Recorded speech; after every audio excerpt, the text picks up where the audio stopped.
So Joe Paris is live from Zoo Boise with a tour. And Joe, what Hey, do you have? that's Joe. There, oh, is that Joe? No.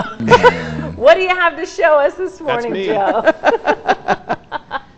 It's getting more scruffy. You know, I was going to make the joke, but you beat me to it. Yes, these are the baboons, and they're part of the new Gorongosa National Park Exhibit. I know the baboons and I look very similar. I'm standing by here. We're behind the camera with Gene Peacock here this morning. He's the director of Zoo Boise. Gene, tell me a little bit about these baboons we're looking at. Yeah, this you see a couple of our troop of olive baboons. We have a male and 3 females, and the male was the big guy you saw sitting on the ground to start with. That's Quinn, and then this is one of our females up in the tree right now. They range in age from about 4 to 7, so they're a relatively young group of baboons, and they came to us from Oklahoma. And this is their indoor exhibit, so one of the cool things about the new Gorongosa exhibit is you'll be able to see animals year-round.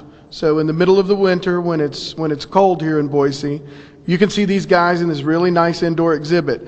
But they also have this really big outside exhibit, and our keepers, when they get in a little later this morning, we'll let them outside in that exhibit out there, and they've got all the different levels they can climb on and everything. So just a really neat addition to the zoo. How long have these baboons been here in Boise? The baboons came, I believe we brought them here in April. So they've been here since April, adjusting and settling in, and they're in our new E.O. Wilson building, which is the largest building of this expansion. So you can see the baboons here, and the other primates we brought to this exhibit are vervet monkeys, which are in the same building. They don't share an exhibit, but the vervet monkeys are also in here. Crocodiles, we have some insects, and our otters. So just a really neat exhibit. And you can see some of the great artwork in the back that the folks from BSU partnered with and did. So yeah, we're really excited about this. And the baboons got up early to be with us on the today's morning news. The other primates, we tried to wake them up to get them with us here, but they're still having their coffee, right? Yeah, the vervet monkeys are having none of it. I went in there and gave them access, but they're no, we're going to sleep in. And the baboons, they took a few minutes to wake up and come out, but they're out here with us now. A few of them having breakfast here this morning. Well, we will be here all morning long. Again, you're looking at the baboons as part of the new Gorongosa National Park exhibit. Still to come this morning. What's next? Maybe we got some wild dogs we'll go visit here in a bit, and a couple of new arrivals late last week, early this week, and we'll introduce you guys to them shortly. Okay, so stay tuned with us. Coming up in our 6 o'clock hour, we're going to take a look at those wild dogs. Doug, Maggie, again, no mistaking here. These are the baboons you're looking at right now. I'm behind the camera, but we do have similar beards. They're both very hairy creatures. They're a little sleepy. A little sleepy. Still early. It's only waking up. 5:39. Yeah. Give them a break. Well, They are sleepy. It's early for them. It is. We'll see a little bit, Joe. Well, our temp. Good morning, Maggie. These are the African wild dogs, and this is actually the first time they've been on television here in Boise, and this is actually the first look at them. The public has not seen them yet, so this is a really cool morning for us here on KTVB as we're meeting the African wild dogs. You'll be able to meet them next week as part of the new Gorongosa National Park exhibit. Gene Peacock and I, he's the director of Zoo Boise. We're going to stay out of the way so you guys can see the cute pups here this morning. But Gene, tell me a little bit about these dogs. Yeah, our 3 African wild dogs come to us from the Honolulu Zoo. They are all 3 brothers, and they're litter mates. They're about 1.5 years old.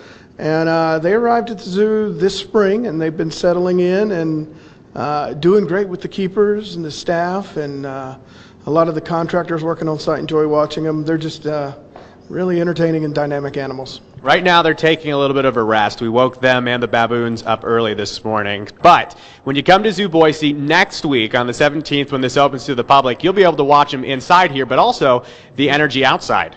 Right. All of our exhibits in the Gorongosa exhibit are designed with an indoor viewing component and an outdoor component, and that is so you can see the animals year-round.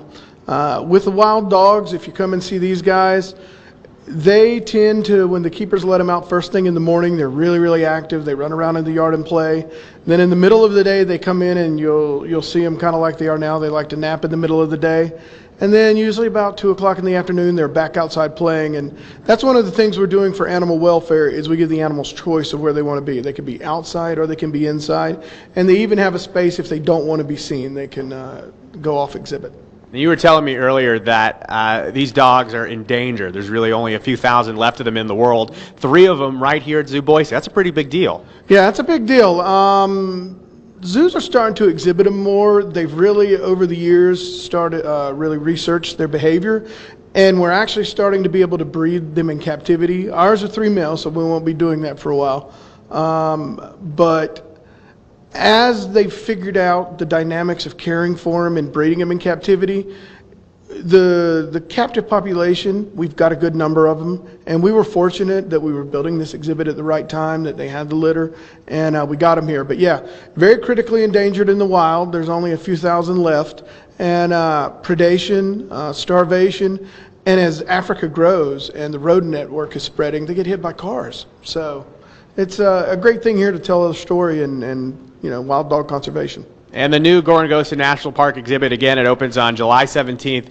There's going to be some very popular attractions. Of course, we showed you the baboons earlier. These are the African wild dogs. And ahead this half hour, we're going to introduce you to what may be the biggest star. We're going to keep it as a little bit of a secret for now, but stay tuned, because coming up at 6:30, we show you what has the potential to be the biggest star here at the new exhibit. But Doug, Maggie, take a look at these sleeping dogs. They're taking a little rest right now, so but when cute. people come out to visit soon, they'll be running around, and they're so cute. I thought you were the star, Joe. Yeah. You were the biggest star out there this morning. No, these are the real stars here. No, these are the stars. Thank you. Yeah, for the this, wild Joe. dogs are staying very low key yeah, this they are. morning. Not Well, so wild to get the day It's started. kind of early though. Yeah, it though, is. Like we said I mean, before. they're wild dogs. They had a wild time last night. They We're seeing the crocodile there. Yes, Joe, look what at else that is guy. going on? We're having a blast here this morning. We're all the way over in Africa. It was a quick little trip this morning. But you're taking a look now. It's a live shot here of the Nile Crocodile. This is Pandora. Of course, Gene Peacock. He's standing here behind the camera with me. Gene, you were saying a lot of people asking about this, a lot of people asking about the Nile Crocodile specifically. Yeah, as we've been building up to opening the exhibit and talking about animals, I was amazed at the number of people that were excited about us getting a crocodile here at the zoo. So here she is. This is, I guess, her first time on camera as well, and making her debut, and I think people are going to really enjoy her. A lot of all the animals we're seeing here this morning, it's actually the first look for the public to see. But for this one specifically, why do you think people get so excited about the Nile crocodile? I think they're just so primal. Crocodiles are like living dinosaurs in a way. And, one part, the Jurassic Park movies, but another part, the danger. Crocodiles are animals that can mess you up. And, you got to have some, people that know how to take care of them and a proper exhibit. And so having her here, I think, is a thing that people are going to really enjoy. And she's really given us the side eye here this morning. She's not a small creature by any sense of the word. There she goes. She's kind of trying to slither away off camera here. She's running away. But you were telling me earlier, and if you were with us at the 5 a.m., we were in the inside enclosure. She's going to grow to how much bigger than she is now? Yeah, correct. Pandora is 17 years old, and she came to us from a facility, a zoo in North Carolina. She is 7.5 feet long right now. When you look at her in this exhibit, you're going to go, she doesn't look that big. But trust me, when we got her here and we had to unload her and put her in there, she is a powerful animal.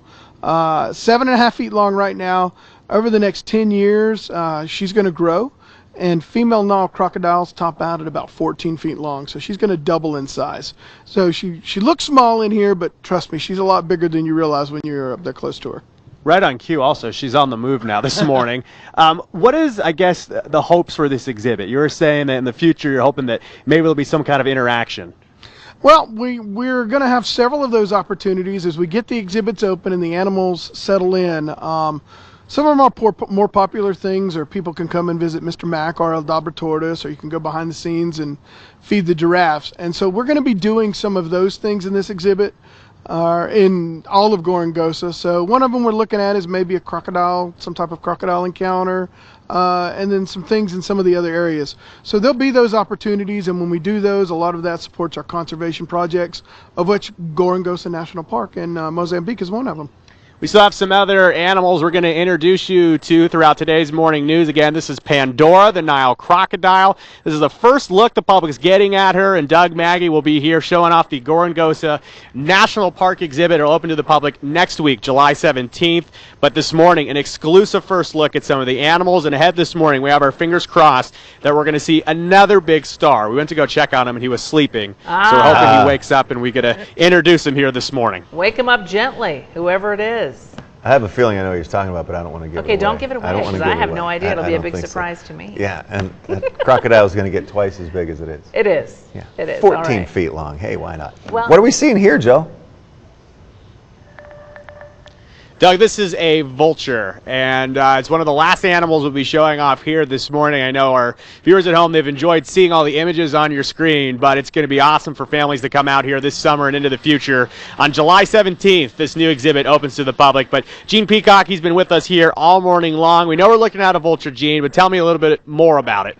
Yeah, this is two of our whiteback vultures. They're found all throughout Africa.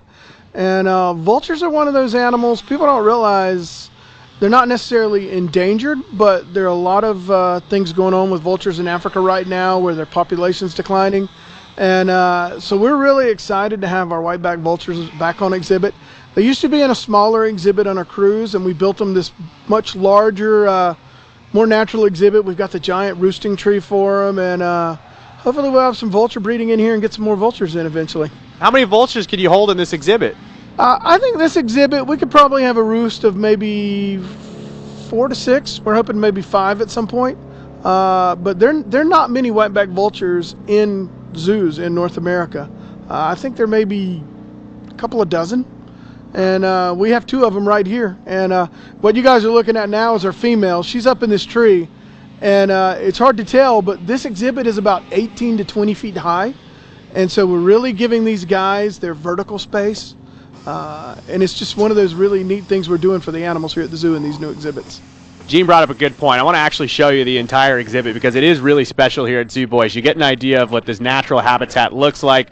Doug, we still got one more big surprise coming up here this morning at 7:30. We'll introduce you to our last animal here this morning, a sneak peek only on 7, the Gorongosa National Park Exhibit that opens July 17th. It's going to be packed on the 17th. Oh, I think it will be. There's so many cool things to see. It's been so fun, though, with Joe this morning. Thank you so much for bringing us all this fun stuff. Looking forward to the last surprise. Me too. Well, Good morning, Maggie. Yes, we're taking a look now at the Nile, and you'll be able to come see him on July 17th. Of course, Gene Peacock here with us, Director of Zoo Boise this morning. Gene, tell me a little bit about what we're looking at here. Yeah, this is our male and our female Nile. They are a species of antelope that are found in southern Africa. Well, they're in a great position right now. You can see the difference in the male and the female. The female is closer to us in a more reddish color, while the male in the back has that darker color, and only the males will get the horns. And you're telling me that they're not necessarily endangered, but they are rare. Yeah, especially in captivity. You don't see a lot of them in zoos, especially in North America. And they're very elusive to see in the wild because they tend to live up in the brush and in wooded areas, so hard to see. Of course, July 17th, the Gorongosa National Park Exhibit opens here at Zoo Boise. We've been here all morning long, but for anyone that missed any of our action this morning, what is here to see coming up next week? Well, our ribbon cutting is July 17th. We're going to have the City Council, the Mayor. We're going to have Greg Carr, who is the driving force behind Gorongosa National Park, and Dan Ash from AZA, and we'll have some special activities, events, cut the ribbon, and open this thing up for the people. Well, it's pretty exciting for you as the Director of Zoo Boise. This has got to be such an accomplishment to finally get this open next week. Yeah, we're excited. It's been a long time coming. The staff, the board, our visitors have all been really patient, and we're just super excited to get this open for everybody. Doug, Maggie, we've had quite an adventure here this morning. Of course, if you missed any of our action throughout today's morning news, later on we'll be putting these all together, and you'll get a first look at all the animals. Again, next week, July 17th, the exhibit officially opens. Yeah, we've seen a great variety this morning. We really We had have. Nile crocodile, baboons, wild dogs, All kinds of good vulture. stuff. Good stuff. Thanks, Joe. And stay tuned. We will be right back.